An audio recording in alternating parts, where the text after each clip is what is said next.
India New Zealand ഫൈനലിന് Ahmedabad നാളെ വേദി ഒരുങ്ങുകയാണ്. അപ്പോൾ നമ്മുടെ ഇത്രയും ദിവസത്തെ T20 വേൾഡ് കപ്പുകളിൽ വളരെ ത്രില്ലിംഗ് ആയിട്ടുള്ള ഒരുപാട് മത്സരങ്ങൾ നടന്നു. നമ്മുടെ സെമി ഫൈനലും സൂപ്പർ എയ്റ്റിലും അടക്കം നിരവധി ത്രില്ലേഴ്സ് ആയിരുന്നു.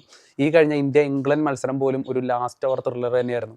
അപ്പോൾ എന്തായാലും അങ്ങനത്തെ ഒരുപാട് കിഡിലൻ മൊമെന്റ്സ് സമ്മാനിച്ച് നമ്മുടെ T20 വേൾഡ് കപ്പ് അവസാനിക്കാനായിട്ട് ഇനി ഒരു രാത്രി കൂടിയേ ഉള്ളൂ. അപ്പോൾ നാളെ അഹമ്മദാബാദിൽ വെച്ചിട്ട് ഇന്ത്യക്ക് അത്ര ഭാഗ്യമില്ലാത്ത ഗ്രൗണ്ടിൽ വെച്ചിട്ട് ഇന്ത്യ അവസാന മത്സരത്തിൽ ഇറങ്ങി ന്യൂസിലാൻഡിനെതിരെ. എന്തായാലും 2019 ആ സെമി ഓർമ്മകൾ തന്നെയായിരിക്കും വീണ്ടും ന്യൂസിലാൻഡിനെ നേരിടുമ്പോൾ ഇന്ത്യ ഏറ്റവും കൂടുതൽ ഹോണ്ട് ചെയ്യുന്നുണ്ടാവുക. എന്തായാലും 2022 T20 വേൾഡ് കപ്പിൽ ഇന്ത്യ നേരിട്ടുള്ള നാണക്കേടുണ്ട്. ഒരു 10 വിക്കറ്റ് നോക്കൗട്ടിൽ ഒരു 10 വിക്കറ്റിൻ്റെ തോൽവി. എന്തായാലും ആ തോൽവിക്ക് നമ്മൾ പകരം വീട്ടി. അപ്പോൾ എന്തായാലും ഞാൻ ഈ റീസെൻ്റ്ലി കണ്ടതിൽ വെച്ചിട്ട് ഏറ്റവും ബ്രില്യൻ്റ് ആയിട്ടുള്ള ഒരു മാച്ച് തന്നെയായിരുന്നു കഴിഞ്ഞ ദിവസം മുംബൈയിൽ നടന്നത്. 499 റൺസാണ് ആ ഒരു T20 മത്സരത്തിൽ മൊത്തം പിറന്നിരിക്കുന്നത്. അതിൽ തന്നെ ഏറ്റവും കൂടുതൽ സിക്സറുകൾ വന്ന, ഏറ്റവും കൂടുതൽ റൺസ് വന്ന മാച്ചായിട്ട് ആ ഒരു മത്സരം മാറിയിട്ടുണ്ട്. അതായത് ഫുൾ ബാറ്റ്സ്മാൻമാരുടെ ഒരു പറുദീസ തന്നെയായിരുന്നു മൊത്തത്തിൽ. ആ ഗ്രൗണ്ടിൻ്റെ ചെറിയ ബൗണ്ടറികളുടെ അഡ്വാൻറ്റേജും പിച്ച് മൊത്തത്തിൽ ബാറ്റ്സ്മാൻമാർക്ക് ഫേവറബിളായിരുന്നു. സെക്കൻഡ് ബാറ്റിങ്ങിൽ നല്ല രീതിയിൽ ഡ്യൂവിൻ്റെ അഡ്വാൻറ്റേജ് ഉണ്ടായിരുന്നു. സ്റ്റിൽ ഇന്ത്യ 7 റൺസിന് ആ മത്സരം വിജയിക്കുകയുണ്ടായി. അപ്പോൾ ഇവിടെ എടുത്ത് പറയേണ്ടത് ജസ്പ്രീത് ബുംറ എന്ന് പറയുന്ന ഒരു ബോളറുടെ ഒരു മികവ് തന്നെയാണ്.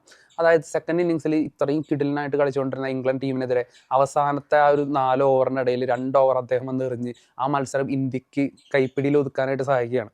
അപ്പോൾ എന്തായാലും ബാറ്റ്സ്മാൻമാർ നിറഞ്ഞാടിയിട്ടുള്ള ആ മത്സരത്തിൽ ബുംറയുടെ ഈ ഒരു പ്രകടനം എന്നും മാറ്റി നിർത്തുക തന്നെ ചെയ്യണം. ബാറ്റിങ്ങിൽ എല്ലാവരും സഞ്ജു സാംസണെ നമ്മൾ പ്രത്യേകം എടുത്ത് പറയുന്നില്ല. അദ്ദേഹം ആസ് യൂഷ്വൽ ആ ഒരു വെസ്റ്റ് ഇൻഡീസിനെതിരെയുള്ള മത്സരത്തിൽ ആ ഫോം കണ്ടിന്യൂ ചെയ്ത് പോകുന്നുണ്ടായിരുന്നു. 15 റൺസിൽ നിൽക്കെ ബ്രൂക്ക് അദ്ദേഹത്തിൻ്റെ ലൈഫ് കൊടുക്കുകയുണ്ടായി. അതിൽ പിന്നെ തിരിഞ്ഞു നോക്കേണ്ടി വന്നിട്ടുള്ള മത്സരം തുടങ്ങുന്നതിനേക്കാളും മുൻപ്, അതായത് ഇന്ത്യ ആദ്യ ബാറ്റിങ്ങിന് ഇറങ്ങുന്നു, ഇന്ത്യ 1 ടാർഗറ്റാണ് സെറ്റ് ചെയ്യാൻ പോകുന്നത്. അതുകൊണ്ട് തന്നെ ഈ മത്സരത്തിൽ നമ്മൾ ഉറ്റുനോക്കേണ്ടത് അഭിഷേക് ശർമ്മയാണെന്ന് കമന്ററി ബോക്സിൽ നിന്ന് വിശ്വാസത്തിൽ പറയണ്ടായി. എന്തായാലും ആ വാചകങ്ങൾക്ക് വെറും 3 പന്തിൻ്റെ ഐസേ ഉണ്ടായിരുന്നുള്ളൂ. അതായത് ദിനേശ് കാർത്തിക്കും എടുത്ത് പറയണ്ടായി ആർച്ചറാണ് അറിയാൻ വരുന്നത്, സഞ്ജു സാംസൺ സൂക്ഷിക്കുക തന്നെ വേണമെന്നുള്ളത്. ആർച്ചറിൻ്റെ ഓഫ് സ്റ്റമ്പിന് പുറത്ത് വന്ന ഒരു ബൗൺസറിനെ ലോങ് ഓൺ ബൗണ്ടറിയിലേക്ക് 4 അടിച്ചുകൊണ്ടാണ് സഞ്ജു ആ ഒരു വാക്കുകൾക്ക് തിരശീല വീഴ്ത്തുന്നത്. പിന്നീട് അങ്ങോട്ട് കണ്ടത് ആർച്ചറിനെതിരെയുള്ള സമ്പൂർണ്ണ ആധിപത്യമാണ്. ഇടയ്ക്ക് ഒന്ന് പതറിപ്പോയി, പക്ഷേ അത് ബ്രൂക്ക് കൈവിട്ടു. പിന്നീട് അങ്ങോട്ട് ആർച്ചറിനെ നിലത്ത് നിർത്തിയിട്ടില്ല. ഷോർട്ട് ബോളുകളെ വളരെ തെരഞ്ഞു പിടിച്ച് കൃത്യമായിട്ട് ബൗണ്ടറികളിലേക്ക് പായിക്കുന്ന സഞ്ജുവിൻ്റെ ഒരു ക്ലാസിക് ഇന്നിങ്സ് തന്നെയായിരുന്നു വീണ്ടും കണ്ടത്. എന്തായാലും ആർച്ചറിനെതിരെയുള്ള ഒരു കംപ്ലീറ്റ് ഡൊമിനേഷൻ തന്നെ സഞ്ജു കാഴ്ചവെച്ചപ്പോൾ ഇംഗ്ലണ്ടിനെ സ്പിന്നേഴ്സിനും പേസേഴ്സിനും യാതൊരു പഴുതുകളും കൊടുക്കാതെയുള്ള ഒരു ക്ലിനിക്കൽ ഇന്നിങ്സ് തന്നെയായിരുന്നു. ഒപ്പം വന്നവരായിക്കോട്ടെ, ഇഷൻ കിഷൻ ആയിക്കോട്ടെ, ദൂബെ ആയിക്കോട്ടെ, സൂര്യകുമാർ ആയിക്കോട്ടെ, പാണ്ഡ്യ ആയിക്കോട്ടെ, തിലക് വർമ്മ ആയിക്കോട്ടെ, എല്ലാവരും അവരവരുടെ ജോലികൾ ഭംഗിയായിട്ട് പൂർത്തീകരിച്ചപ്പോൾ ഇന്ത്യൻ സ്കോർ ബോർഡിൽ വീണത് 255 റൺസ് എന്ന് പറയുന്ന കൂറ്റൻ സ്കോറാണ്. സ്വാഭാവികമായും ഏതൊരു ക്യാപ്റ്റനും വളരെ ആശ്വസിച്ച് വളരെ കൂളായിട്ട് രണ്ടാമത്തെ ബോളിങ്ങിന് വേണ്ടി ഇറങ്ങുന്ന ഒരു നിമിഷമാണത്. അതുപോലെ തന്നെയാണ് സൂര്യകുമാർ യാദവ് വളരെ കൂളായിരുന്നു. കാരണം ഇത്രയും വലിയൊരു നോക്കൗട്ടിൽ ഇത്രയും വലിയൊരു സ്കോർ എടുക്കുമ്പോൾ സ്വാഭാവികമായിട്ട് ഒരു ടീം ഒരു തോൽവിയോടെ പ്രതീക്ഷിക്കുന്നില്ല. അത്രയും വലിയൊരു സ്കോർ ഒരിക്കലും ചേസ് ചെയ്ത് നമുക്ക് എത്താനായിട്ട് സാധിക്കില്ല. നോക്കൗട്ടിൻ്റെ പ്രഷർ ഉണ്ടായിരിക്കും. പക്ഷേ ബാറ്റ് ചെയ്യുന്നത് ഇംഗ്ലണ്ടാണ്. അവർക്ക് ഏതൊരു സാഹചര്യത്തിലും അവർ ആ ഒരു സിറ്റുവേഷനെ വളരെ ലളിതമായിട്ടാണ് എടുക്കാറുള്ളത്. അതിപ്പോൾ നോക്കൗട്ട് ആയാലും ഫൈനലായാലും എല്ലാം ആയാലും. ആൻഡ് ഇത്തരത്തിലുള്ള സിറ്റുവേഷനിൽ ഇംഗ്ലണ്ട് ഓരോ മത്സരത്തിലും ഓരോ ക്ലച്ച് പ്ലെയേഴ്സിനാണ് പ്രൊവൈഡ് ചെയ്യുന്നത്. അന്നത്തെ മത്സരത്തിൻ്റെ, അതായത് കഴിഞ്ഞ മത്സരത്തിൽ അങ്ങനത്തെ ക്ലച്ച് പ്ലെയർന്ന് ഒരു ജേക്കബ് ബദലായിരുന്നു. ആ ഒരു 22 വയസ്സുകാരൻ്റെ ബാറ്റിൽ നിന്നും വളരെ വിസ്ഫോടന ശേഷിയുള്ള ബൗണ്ടറികളാണ് പിന്നീട് പറഞ്ഞുകൊണ്ടിരുന്നത്. ഇന്ത്യയുടെ ഏറ്റവും മികച്ച ബോളറായിട്ടുള്ള വരുൺ ചക്രവർത്തിക്കും T20 സ്പെഷ്യലിസ്റ്റായ ഹർഷദീപിനും ഹർദിക് പാണ്ഡ്യയ്ക്കും ഒന്നും ആ ബാറ്റിങ്ങിനെതിരെ ഒരു മറുപടി ഉണ്ടായില്ല. റിവേഴ്സ് സ്വീപ്പുകളും പവർ ഹിറ്റിങ്ങും സ്ട്രേറ്റ് ബൗണ്ടറീസിലൊക്കെയുള്ള പൂർണ്ണ ആധിപത്യം അദ്ദേഹം പുറത്ത്. അക്സർ പട്ടേൽ, ഹർഷദീപ് സിംഗും ഹർദിക് പാണ്ഡ്യയും അങ്ങനെ വരുൺ ചക്രവർത്തിയും. സൂര്യകുമാർ യാദവ് തൻ്റെ ആവനാഴിയുള്ള എല്ലാ ആയുധങ്ങളും എടുത്ത് പ്രയോഗിച്ചിട്ടും ജേക്കബ് ബദലും അതുപോലെ തന്നെ ബിൽ ജാക്സനുമെതിരെ ഒരു ഫലം ഉണ്ടായില്ല. ഒരു ഘട്ടത്തിൽ ഇന്ത്യ തോൽവി നല്ല രീതിയിൽ ഭയന്നു എന്ന് തന്നെ പറയാം. അങ്ങനത്തെ ഒരു സാഹചര്യത്തിൽ വളരെ ക്ലൂലെസ് ആയിട്ട് സൂര്യകുമാർ യാദവ് നിൽക്കുകയാണ്.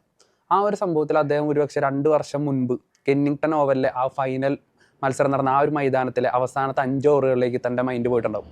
കാരണം ആ ഒരു മൊമെൻറ്റ്, അത് ഇനിയിപ്പോൾ നിങ്ങൾ ക്രിക്കറ്റിലെ ഏത് സ്പോർട്സിൽ നിങ്ങൾ കളിക്കുന്ന ഒരാളാണെങ്കിലും തോൽവി ഉറപ്പിച്ച് നിൽക്കുന്ന ഒരു ഘട്ടത്തിൽ നിങ്ങൾ ഈ ഒരു മൊമെൻറ്റ് ഓർത്ത് കഴിഞ്ഞാൽ ആ മൊമെൻറ്റ് നിങ്ങൾക്ക് വരുന്നൊരു ആത്മവിശ്വാസം എന്ന് പറയുന്നത് ചെറുതാവില്ല. അതായത് 2024 T20 വേൾഡ് ഫൈനലാണ്. അവസാനത്തെ 5 ഓവറുകളിൽ 30 റൺസ്, കൃത്യമായി പറഞ്ഞാൽ 30 ബോളിൽ നിന്ന് 31 റൺസ് മാത്രം മതി സൗത്ത് ആഫ്രിക്കയ്ക്ക് ജയിക്കാൻ. രോഹിത് ശർമ്മ തൻ്റെ കയ്യിലുള്ള അവസാനത്തെ വജ്രായുധം എടുത്ത് വീശാണ്. അവസാനത്തെ ഓവറുകളിലേക്ക് ബാക്കി വെക്കാനില്ല എന്ന് ഉറപ്പുണ്ടായിട്ട് അദ്ദേഹം ജസ്പ്രീത് ബുംറയുടെ കയ്യിൽ പന്ത് ഏൽപ്പിക്കുകയാണ്. താൻ എറിയാൻ പോകുന്ന ആ 12 ബോളുകളിൽ ഇന്ത്യൻ ടീമിന് വിജയം പിടിച്ചു കൊടുക്കണം, അല്ലെങ്കിൽ ഒരുപക്ഷെ ഇന്ത്യൻ ടീം തോറ്റുപോയേക്കാം എന്ന് വളരെ കൃത്യമായി അദ്ദേഹത്തിന് അറിയാമായിരുന്നു. അതിനപ്പുറം ഒന്നും ചെയ്യാനാകില്ല ബാക്കി ടീമിൽ ആർക്കും. അത് രോഹിത് ശർമ്മയ്ക്കും ജസ്പ്രീത് ബുംറയ്ക്കും കൃത്യമായി അറിയാം. അങ്ങനെ ആ 12 ഓവറിൽ ആ ഒരു പ്രഷർ സിറ്റുവേഷനിൽ അദ്ദേഹം വിട്ടുകൊടുക്കുന്നത് വെറും 6 റൺസാണ്. ഫലമോ 2024 T20 ലോകകപ്പിൽ ഇന്ത്യ ജേതാക്കളാവുന്നു. രോഹിത് ശർമ്മ ആ കിരീടം മാലിലേക്ക് ഉയർത്തുമ്പോൾ പ്ലെയർ ഓഫ് ദി ടൂർണമെൻ്റ് ആയിട്ട് ജസ്പ്രീത് ബുംറ ഉണ്ടായത്. ആ ജസ്പ്രീത് ബുംറ ഇന്നും സൂര്യകുമാർ യാദവിൻ്റെ കൂടെ ഉണ്ട്. അങ്ങനെ സൂര്യകുമാർ യാദവ് അതേ ഫോർമാറ്റിൽ 16ാമത്തെയും 18ാമത്തെയും ഓവറുകൾ ജസ്പ്രീത് ബുംറയ്ക്ക് ഏൽപ്പിക്കുന്നു. 12 ബോളുകളിൽ നിന്ന് ബുംറ വിട്ടുകൊടുക്കുന്നത് വെറും 14 റൺസ്. അതുവരെ എറിഞ്ഞ എല്ലാ ബോളർമാരെയും തലങ്ങും വിലങ്ങും അടിച്ചകറ്റുന്ന ജേക്കബ് ബദൽ ക്ലൂലെസ് ആയി പോയ കാഴ്ച. പിൻ പോയിന്റ് യോർക്കേഴ്സ്, അതായത് ഒരു മെഷീനിൽ സെറ്റ് ചെയ്ത് വെച്ച പോലെ കൃത്യമായി എവിടെ പതിക്കണമെന്ന് ബോളർ വിചാരിച്ചു അവിടെ തന്നെ ആ ബോളുകൾ വന്ന് വീഴുന്നു. ജസ്പ്രീത് ബുംറ 18ാമത്തെ ഓവർ എറിഞ്ഞ് തീർത്ത് പോകുമ്പോൾ ഇന്ത്യൻ ക്യാമ്പിൽ ആവേശം കൊണ്ട് കൊടുമ്പിരി കൊണ്ടിരിക്കുകയായിരുന്നു. കാരണം ഇവിടെ നിന്ന് അങ്ങോട്ട് ഇനി ഇംഗ്ലണ്ട് ആ വിജയം എത്തിപ്പിടിക്കില്ല എന്ന് അവർക്ക് ഉറപ്പായി കഴിഞ്ഞു. ആ ഒരു ആവേശത്തിൽ വളരെ കിടലിനായിട്ട് വന്ന ഹാർദിക് പാണ്ഡ്യയും പന്തെറിയാണ്. അവസാനത്തെ ഓവറുകളിൽ 6 ബോളിൽ 30 റൺസ് ജയിക്കാൻ. ഒരിക്കലും അത് ഇംഗ്ലണ്ട് എത്തിപ്പിടിച്ചതുമില്ല. 7 റൺസിന് ഇന്ത്യക്ക് വിജയം. ഈ ഒരു മൊമെന്റിൽ ഒരുപക്ഷെ നമ്മൾ സ്കോർ കാർഡ് നോക്കുമ്പോൾ ജസ്പ്രീത് ബുംറയുടെ ബോളിംഗ് ഫിഗർ വലിയ ഇമ്പ്രസീവായിട്ട് നമുക്ക് തോന്നില്ല. അതായത് കുറച്ച് വർഷങ്ങൾ കഴിഞ്ഞ് ഇപ്പോഴത്തെ ജനറേഷനിലെ ആളുകൾ, അതായത് നമ്മൾ ഉൾപ്പെടെയുള്ള ആളുകൾ സച്ചിൻ്റെ പല ഇന്നിങ്സുകൾ എടുത്തിട്ട് ഇത് തുഴച്ചിലാണ്, ഇതിന് വലിയ ഇമ്പാക്റ്റ് ഇല്ല എന്ന് പറയുമ്പോൾ അന്ന് നേരിൽ കണ്ട ആളുകൾ അത് ഡിഫെൻഡ് ചെയ്യാറുണ്ട്. കാരണം അന്നത്തെ ടീമിൻ്റെ അവസ്ഥയും മത്സരത്തിൻ്റെ അവസ്ഥയൊക്കെ അവർക്ക് കൃത്യമായി അറിയാം. അതുപോലെ തന്നെയാണ് ഇന്നത്തെ ജസ്പ്രീത് ബുംറയുടെ ഫിഗറും. ഈ മത്സരത്തിൽ അദ്ദേഹത്തിന് പ്ലെയർ ഓഫ് ദ മാച്ച് ആയിട്ടില്ല. പക്ഷേ പ്ലെയർ ഓഫ് ദ മാച്ച് പുരസ്കാരം മേടിച്ച സഞ്ജു സാംസൺ പറഞ്ഞ വാക്കുകളുണ്ട്: ജസ്പ്രീത് ബുംറയുടെ ആ 2 ഓവർ ഇല്ലായിരുന്നെങ്കിൽ ഇന്ന് ഈ പുരസ്കാരം മേടിക്കാൻ ഞാനിവിടെ ഉണ്ടാവില്ലായിരുന്നു എന്നുള്ളത്. അതാണ് ഒരു പ്ലെയർ ഒരു ടീമിൽ ഉണ്ടാക്കുന്ന ഇമ്പാക്റ്റ് എന്ന് പറയുന്നത്.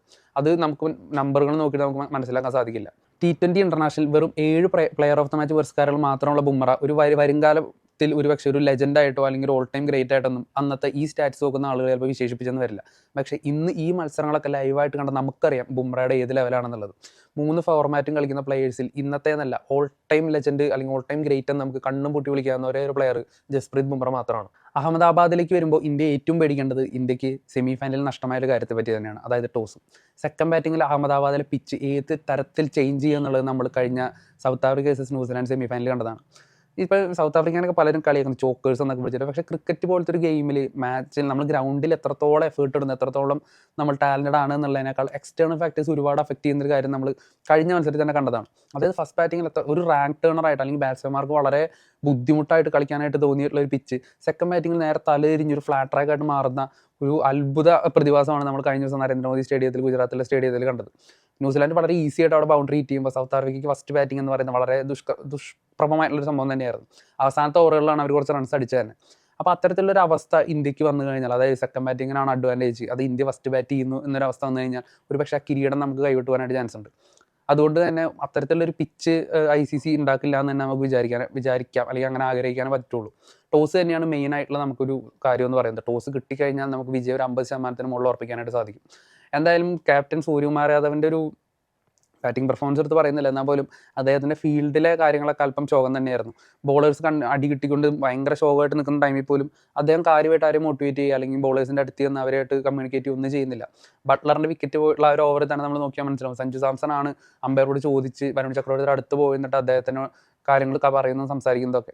സൂര്യകുമാർ യാദവ് പൊതുവെ ക്ലൂലെസ് ആയിട്ട് നിൽക്കുന്ന ഒരുപാട് സന്ദർഭങ്ങൾ നമ്മൾ ഈ ഒരു സൗത്ത് ആഫ്രിക്കയെതിരെയുള്ള മത്സരത്തിലൊക്കെ കണ്ടു. എന്തായാലും ക്യാപ്റ്റനാണ്, അത് രോഹിത് ശർമ്മയുടെ കണ്ടറിൽ കളിച്ചിട്ടുള്ള ഒരു പ്ലെയറാണ്. അപ്പോൾ അതിൻ്റേതായിട്ടുള്ളൊരു ഉത്തരവാദിത്തം അല്ലെങ്കിൽ അതിൻ്റേതായിട്ടുള്ളൊരു ഇത് സൂര്യകുമാർ യാദവ് കാണിക്കുന്നില്ല പലപ്പോഴും. എന്തായാലും ഫൈനലിൽ കൂടിയും അദ്ദേഹം അങ്ങനെയാണെങ്കിൽ ഒരുപക്ഷെ മത്സരം നമ്മുടെ കൈ വിട്ടുപോകാനായിട്ട് ചാൻസ് ഉണ്ട്. എന്തായാലും ന്യൂസിലാൻഡ് വളരെ ബ്രില്യൻ്റ് ആയിട്ട് കളിക്കുന്ന ഒരു ടീമാണ്. അവരിൽ ഹാർഡ് ഹീറ്റേഴ്സ് ഒരുപാടുണ്ട്. അപ്പോൾ എന്തായാലും ഒരു ഈസി വിൻ എന്തായാലും ഇന്ത്യ പ്രതീക്ഷിക്കുന്നുണ്ടാവില്ല. ന്യൂസിലാൻഡിൻ്റെ പവർ പ്ലേ ബോളേഴ്സ് തന്നെ ആയിരിക്കും ഇന്ത്യക്ക് ഏറ്റവും വലിയൊരു ത്രെട്ട് എന്ന് പറയുന്നത്. അതായത് അവർ ഓപ്പണിംഗ് 4 ഓവർ എറിയുന്നത്. അപ്പോൾ ലോക്കി ഫെർഗൂസൺ അല്ലെങ്കിൽ മാറ്റ് ട്രയൽ അത്യാവശ്യം നല്ല ഫോമിലാണ്. ഇന്ത്യയുടെ ടോപ്പ് ബോളേഴ്സിന്, അതായത് സഞ്ജു സാംസണെയും അഭിഷേക് ശർമ്മയും വേഗം തന്നെ റിമൂവ് ചെയ്യുക എന്നുള്ളതായിരിക്കും അവരുടെ ഏറ്റവും ആദ്യത്തെ ഒരു മേജർ അജണ്ട എന്ന് പറയുന്നത്. അതും ലോക്കി ഫെർഗൂസൺ സഞ്ജു സാംസൺ അതിലെ ഭീകര സ്റ്റാറ്റ്സ് ആണ്. അദ്ദേഹം 4 മത്സരങ്ങളിൽ നിന്ന് 20 റൺസൊക്കെ സഞ്ജു സ്കോർ ചെയ്തിട്ടുള്ളത്, അതിൽ തന്നെ 2 തവണ ഔട്ടായിട്ടുണ്ട്. അപ്പോൾ എന്തായാലും ലോക്കി ഫെർഗൂസൺ സഞ്ജു സാംസണെ തീർച്ചയായും ടാർഗറ്റ് ചെയ്യുന്ന ഉറപ്പാണ്. അതുപോലെ തന്നെ അഭിഷേക് ശർമ്മയുടെ വീക്ക്നെസ് എന്ന് പറയുന്നത് വളരെ എക്സ്പോസ് ആയിട്ടുണ്ട്. എല്ലാവർക്കും അറിയാം അഭിഷേക് ശർമ്മേനെ എങ്ങനെ ഔട്ടാക്കണമെന്നുള്ളത്. അതായത് ഓഫ് സൈഡിലോ ലെഗ് സൈഡിലോ ഫീൽഡേഴ്സിനെ പുറത്തിറക്കിയിട്ട് അദ്ദേഹത്തിനെ അവിടെ അടിപ്പിക്കുക എന്നുള്ളത് തന്നെയാണ് എല്ലാവരും ഒരുപോലെ ചെയ്യുന്നൊരു തന്ത്രം എന്ന് പറയുന്നത്. അതിലാണ് ഇതുവരെ എല്ലാ ടീമുകളും ഫോളോ ചെയ്തത്. അതിലൊക്കെ അവർ വിജയിച്ചിട്ടുണ്ട്. എന്തായാലും സ്പിന്നേഴ്സ് പവർ പ്ലേ കഴിഞ്ഞ് കഴിഞ്ഞാൽ പിന്നെ ഇന്ത്യക്ക് തിരിഞ്ഞു നോക്കാനില്ല. ഇന്ത്യ പിന്നീട് അവരുടെ ആ ഒരു ഹിറ്റിംഗ് നമ്മുടെ ആ ഒരു ഇതുണ്ടല്ലോ, ബാറ്റിംഗ് സ്ട്രെങ്ത് എന്താണെന്ന് എതിർ ടീമിനെ കാണിച്ചിട്ട് തന്നെയുള്ളൂ ഇത്രയും മത്സരങ്ങൾ. വെസ്റ്റ് ഇൻഡീസിനെതിരായാലും ഇപ്പോൾ കഴിഞ്ഞ ഇംഗ്ലണ്ടിനെതിരെയുള്ള മത്സരത്തിലും. പക്ഷേ പവർ പ്ലേയിൽ കൂടുതൽ ഡാമേജ് ഉണ്ടാവാതെ നോക്കുക എന്നുള്ളത് സഞ്ജു സാംസന്റെ ഉത്തരവാദിത്തം തന്നെയായിരിക്കും. അദ്ദേഹം ഒരു സ്ഥലത്ത് വിക്കറ്റ് ഗാർഡ് ചെയ്ത് നിന്നേ പറ്റുള്ളൂ. അപ്പോൾ ഇനിയിപ്പോൾ ന്യൂസിലാൻഡിൻ്റെ കേസിലോട്ട് വരികയാണെങ്കിൽ ന്യൂസിലാൻഡിൻ്റെ ഏറ്റവും വലിയ സ്ട്രെങ്ത് എന്ന് പറയുന്നത് സെയ്ഫേർട്ടും ഫിന്നലിനുമാണ്. ഈ വേൾഡ് കപ്പിൽ സോഫർ ഏറ്റവും കൂടുതൽ റൺസ് സ്കോർ ചെയ്തിട്ടുള്ള പെയർ എന്ന് പറയുന്നത് സെയ്ഫേർട്ടും ഫിന്നലിനുമാണ്. 2 പേരും ഹിറ്റേഴ്സാണ്. ഒരാൾ ആങ്കർ റോൾ കളിക്കുക, മറ്റാൾ ഹിറ്റ്, അങ്ങനത്തെ ഒരു പരിപാടിയില്ല. 2 പേരും അടിച്ചുകൊണ്ടിരിക്കും തലങ്ങും വിലങ്ങും. അതുകൊണ്ട് തന്നെ പവർ പ്ലേയിൽ അവരെ റിമൂവ് ചെയ്യാനായിട്ട് ജസ്പ്രീത് ബുംറയെ കൊണ്ടുവരാനുള്ള ഒരു ചെറിയ സാധ്യത കാണുന്നുണ്ട്. ഒരിക്കലും അർഷദീപിനും ഹാർദിക് പാണ്ഡ്യയും മോശം പവർ പ്ലേ ബോളേഴ്സ് ആയിട്ടല്ല. പക്ഷേ ഇപ്പോൾ അഹമ്മദാബാദിലെ ആയതുകൊണ്ട് വലിയൊരു അഡ്വാൻറ്റേജ് ഇത്തരത്തിലുള്ള വലിയ സീമും ഒന്നും ഉണ്ടാകാൻ ചാൻസ് ഇല്ലാത്തത് കൊണ്ട് മേ ബി ബുംറയെ കൊണ്ടുവരാനുള്ള സാധ്യതയും കാണുന്നുണ്ട്. പിന്നെ വേറൊരു കാര്യം എന്ന് പറയുന്നത് ഒരു 6th ബോളിംഗ് ഓപ്ഷനാണ്. നിലവിൽ ഇന്ത്യക്കുള്ള ഒരു 6ാമത്തെ ഒരു ബോളർ എന്ന് പറയുന്നത് ശിവം ദൂബെയാണ്. ശിവം ദൂബെ മോശം ബോളറായിട്ട് പറയുന്നില്ല, പക്ഷേ എന്നാൽ പോലും അത്ര എക്കണോമിക്കലായിട്ടല്ല അദ്ദേഹം പന്തെറിയുന്നത്. അതുകൊണ്ട് തന്നെ ഒരു പ്യുവർ ബോളറെ, അതിപ്പോൾ കുൽദീപ് യാദവിനെ കൺസിഡർ ചെയ്യുകയാണെങ്കിൽ ബെറ്റർ ആയിരിക്കുമെങ്കിൽ പോലും നിലവിലുള്ള ടീം കോമ്പിനേഷൻ മാറ്റി ഫൈനലിൽ വേറെ പ്ലെയറെ കൊണ്ടുവരുന്ന അത്ര ഉചിതമാവില്ല. അത് ഇന്ത്യ ട്രൈ ചെയ്യൂല. അല്ലെങ്കിൽ തന്നെ വേറൊരു പ്ലെയറെ അവിടെ നിന്ന് മാറ്റേണ്ടി വരും. തീർച്ചയായിട്ടും ഇപ്പം നിലവിലെ ഫോം വെച്ച് അഭിഷേക് ശർമ്മേനൊക്കെയാണ്, പക്ഷെ അതൊരിക്കലും ഇന്ത്യന് ചെയ്യാൻ പോകുന്നില്ല. അല്ലാതെ നോക്കിക്കഴിഞ്ഞാൽ വേറെ ആരെയും നമുക്ക് ഇതൊന്നും മാറ്റാനുമില്ല. എല്ലാവരും നല്ല രീതിയിൽ കളിക്കുന്ന പ്ലേയേഴ്സാണ്. ഒറ്റ മത്സരത്തെ പ്രകടനം എന്ന് വെച്ചിട്ട് വരുൺ ചക്രവർത്തി ഒന്നും, അതും ആ ഒരു പിച്ചിൽ ആരെറിഞ്ഞാലും അടി കിട്ടും. ബുംറ പോലും പിൻ പോയിന്റ് യോർക്കേഴ്സും ഒക്കെ വെച്ചിട്ടാണ് അവിടെ പിടിച്ചിരുന്നത്. അല്ലെങ്കിൽ ആരെറിഞ്ഞാലും അടി കിട്ടുന്ന ഒരു പിച്ചായിരുന്നത്. അപ്പോൾ വരുൺ ചക്രവർത്തി ഒന്നും ബ്ലെയിം ചെയ്യുന്നതിൽ യാതൊരു കാര്യമില്ല.